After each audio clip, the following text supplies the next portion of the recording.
reaction to this bombshell report in the New York Times that President Trump actually attempted to order the Justice Department to prosecute Hillary Clinton and the fired FBI Director James Comey? What's your reaction?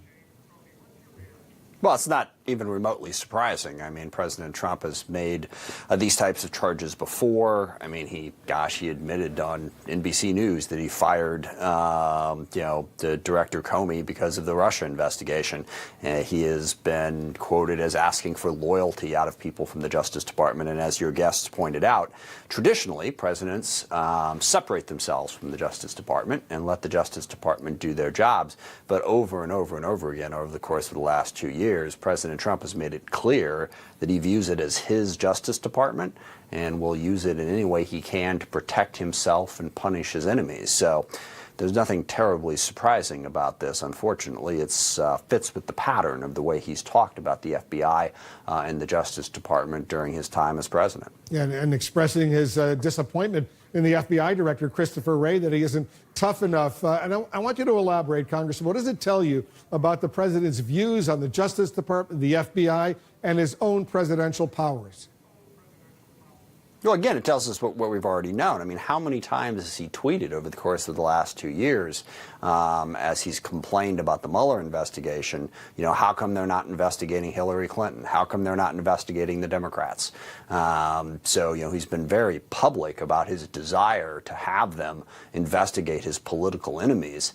You know, if you just think about it logically, it's hard to imagine that in private he wasn't trying to do that. I mean, remember James Comey's accounting of, you know, his meeting with the president, where the president kept asking him for loyalty, kept wanting basically to get an assurance from James Comey that he would look after Donald Trump as opposed to the law. So it is deeply disturbing, don't get me wrong, that a president views the Justice Department and the rule of law in this way, but it is a consistent pattern with President Trump as he's tried to undermine the investigation. And keep in mind that, I mean, the Russia investigation, when it first started, was an investigation of what the Russians were up to. It didn't necessarily have to be connected to Trump or his campaign, but Trump was trying to stop it from the very start.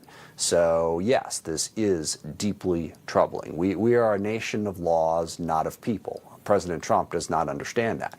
He sees the entire government apparatus as his, basically. He got elected to president, so now it should do his bidding. And it's disturbing. And I'm only happy that we've had people at the FBI, at the Justice Department, who have been willing to stand up to the president and not let him do that to maintain the integrity of the rule of law in this country. Well, what do you think of the acting Attorney General, Matthew Whitaker, right now?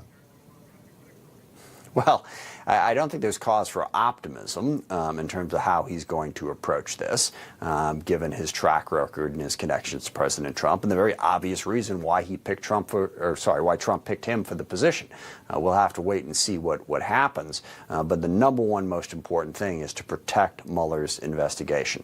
And as you mentioned during your reporting, and I thought it was a very good point, I forget, which person it was who said this, that whenever Trump is told that his actions may lead to impeachment, he pulls back.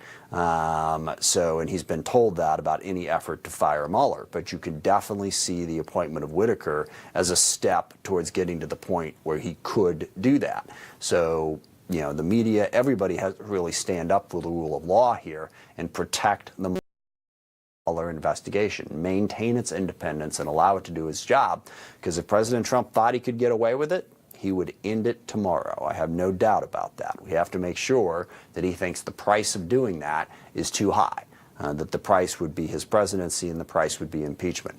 Whitaker is a step towards Trump trying to move in that direction, but it is not a step that gets him there, so we need to stand up and make sure that it doesn't. You're expected to become the next chairman of the House Armed Services Committee. Let me get your thoughts on the murder of the Saudi journalist Jamal Khashoggi. The president seems to be arguing now in this lengthy statement that he released earlier today that Saudi Arabia is way too important an ally of the United States to hold it accountable for the murder of this journalist. Is that just the price of doing business with the Saudis? This is incredibly disturbing as well. I mean, it's hard to say what's more disturbing. The president, wanting to use the Justice Department to go after his political enemies, or for him to basically, he just said it. He said, maybe he did it, maybe he didn't. And the way he said that was basically at the end of the day, President Trump doesn't care, which means the United States doesn't care.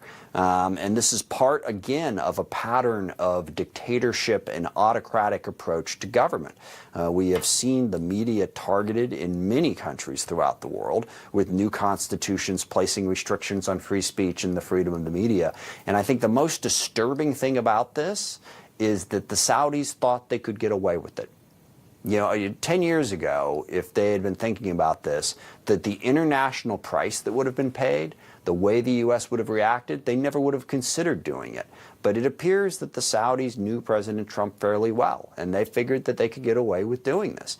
And if it's open season on your political critics and the United States does nothing about it, that is just appalling. It creates a situation where we creep towards a complete shutdown of freedom, of political freedom, of the ability to express yourself. And the president is just wrong, I mean, like crazy wrong, to say that our relationship with Saudi Arabia, somehow our economy hinges on it. It does not. The weapon sales he keeps pointing to are but a mere pittance of our economy. So it's really just a cover for the fact that the president really doesn't mind if autocratic dictators take out members of the media. So again, this is not the direction that U.S. values and U.S. policy should be going in. It is